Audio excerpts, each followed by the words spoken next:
Found out my crush has a controversial tattoo and... The first time I saw Ethan, he was leaning against the counter at Brew Bean, sleeves rolled up, pouring espresso, with a focus that made my chest tighten.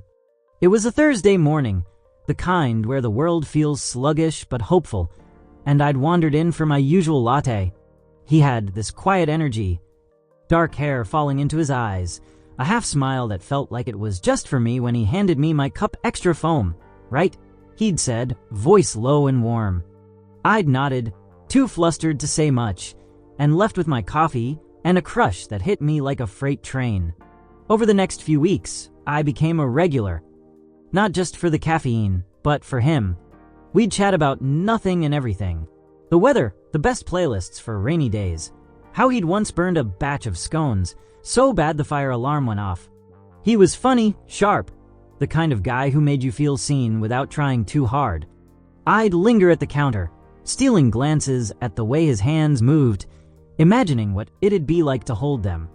By the third week, I was doodling his name in the margins of my notebook, like some lovesick teenager, even though I was 26 and should have known better. It wasn't until a month in that I saw it. The tattoo. It was a humid Saturday, and I'd stopped by after a run, sweaty and breathless, just as his shift was ending. He'd shrugged off his apron, revealing a plain black t-shirt that clung to his shoulders. As he reached up to grab his jacket from a hook, his sleeve slid down, and there it was, inked into the inside of his forearm. A small, stark symbol, a jagged, angular design I'd seen before, but never on someone I knew. My stomach lurched. It wasn't just any tattoo. It was that tattoo. The one tied to a movement I'd read about online, a group with a reputation that made my skin crawl. Controversial didn't even cover it. It was the kind of thing that started fights, ended friendships, got people canceled. I froze, my cup halfway to my lips, the latte suddenly tasting like ash. Ethan turned, catching my stare, and his brow furrowed. "You okay, Mia?" he asked, using my name for the first time outside of writing it on my cup. His voice was still soft, still him, but all I could see was that mark on his skin. "Yeah," I lied, forcing a smile that felt like plastic. "Just zoned out. Long day." He nodded, oblivious, and slung his jacket over his shoulder, saying something about seeing me Monday. I mumbled a goodbye and bolted, my mind racing faster than my legs had on the trail. Back at my apartment, I paced the living room, bare feet slapping against the hardwood. This couldn't be right. Ethan, with his easy laugh and his stupidly perfect coffee pours, couldn't be that guy. I'd built him up in my head as this quiet, artsy soul. Someone who'd maybe have a lyric tattooed in cursive, not a symbol tied to hate, or at least to something people called hate.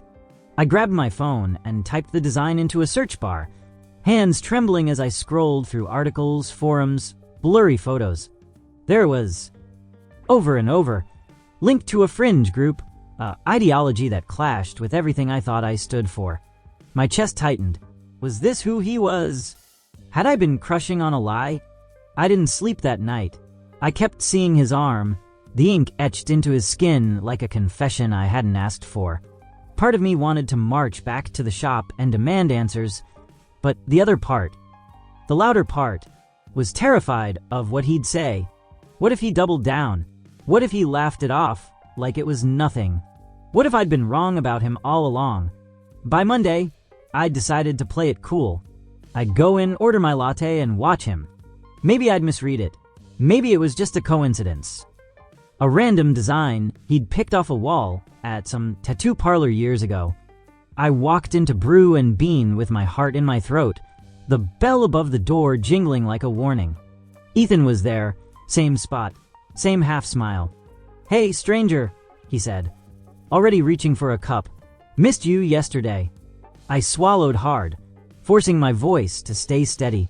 "Yeah, busy weekend. Usual, please." He nodded, turning to the espresso machine, and I let my eyes drift to his arm. The sleeve was down today, covering it, but I knew it was there. My stomach twisted. I couldn't unsee it, couldn't unknow it. "You're quiet today," he said over his shoulder, tamping down the grounds. Everything good? Just tired, I said, the lie coming easier this time. He finished the latte, slid it across the counter, and leaned forward a little, elbows resting on the edge. His eyes met mine, and for a second, I forgot the tattoo, forgot the panic. It was just him. Ethan, the guy I'd been falling for. Then his sleeve slipped, just an inch, and the edge of the ink peeked out. My breath caught. You sure you're okay? He asked, frowning now. You look, I don't know, spooked. I could have brushed it off again, but something snapped. Maybe it was the sleepless night, or the way my stupid heart still fluttered when he looked at me.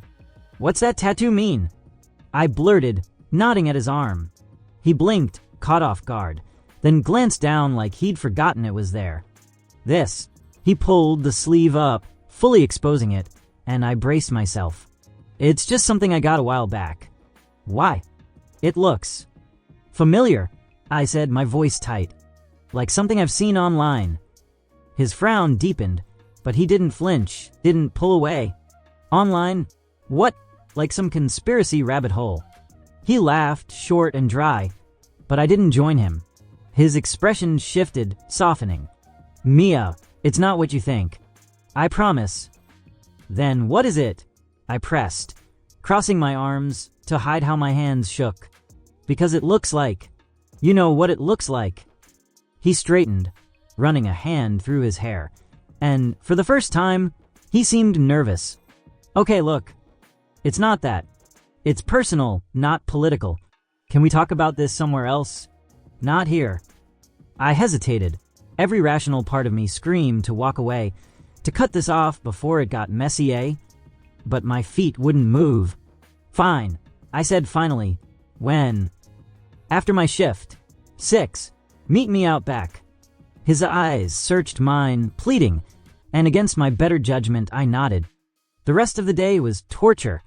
I sat at my desk, pretending to work, while my mind spun.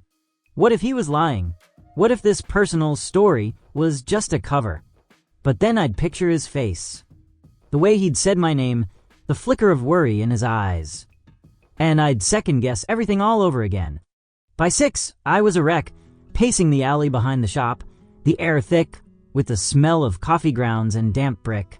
He came out, jacket slung over his shoulder, and stopped a few feet away. Thanks for waiting, he said, voice quieter than usual. I didn't want to do this in there. Just tell me, I said, sharper than I meant. What's it mean? He sighed, rolling up his sleeve again, the tattoo stark against his skin. It's not what you're thinking. I know what it looks like. I've seen the posts too. But it's not that symbol. It's flipped, see? He held his arm out, tracing the lines with his finger. The one you're worried about goes the other way. This is something else. I squinted, leaning closer despite myself. He was right. The angles were off, reversed from the images burned into my brain. Relief flickered, but it didn't settle. Okay, so what is it? He dropped his arm, shoving his hands in his pockets. It's for my brother. He died 4 years ago. Car accident. This was his sketch, something he drew all the time. I got it after he was gone. Didn't know it looked like anything else till later. My breath hitched. Your brother? Yeah, Ben. He was 19. His voice cracked, just a little, and he looked away, jaw tight. I didn't think about it being misinterpreted. By then it was too late. I stood there, the alley shrinking around us, my chest a tangle of guilt and ache. Why didn't you just say that? Didn't think I had to, he said, meeting my eyes again. Most people don't notice, or they don't care.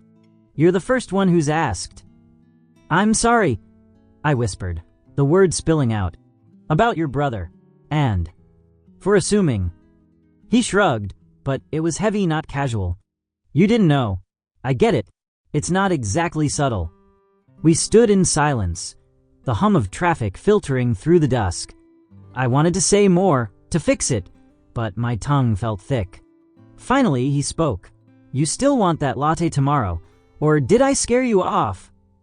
I managed a small laugh, shaky but real. I'll be there. He smiled, faint but genuine, and walked off into the evening. I watched him go, my crush bruised but alive, tangled now with something deeper. Empathy, maybe, or the weight of knowing someone's scars.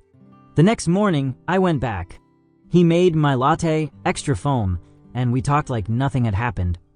Except it had. I noticed the way he rubbed his arm sometimes, like he was still carrying Ben with him. My crush didn't fade. It shifted, grew roots. Weeks turned into months, and the tattoo stopped being a question mark.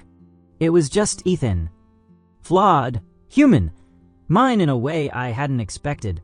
One night, over takeout at his place, he showed me Ben's sketchbook. Pages of jagged lines, wild and free.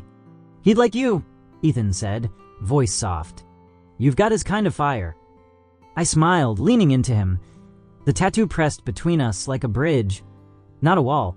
And for the first time, I wasn't afraid of what it meant. Thanks for watching. If you enjoyed the video, don't forget to hit that like button and share it with your friends. And if you'd love to see more content like this, make sure to subscribe to the channel and press the bell icon so you never miss a new upload. See you in the next video.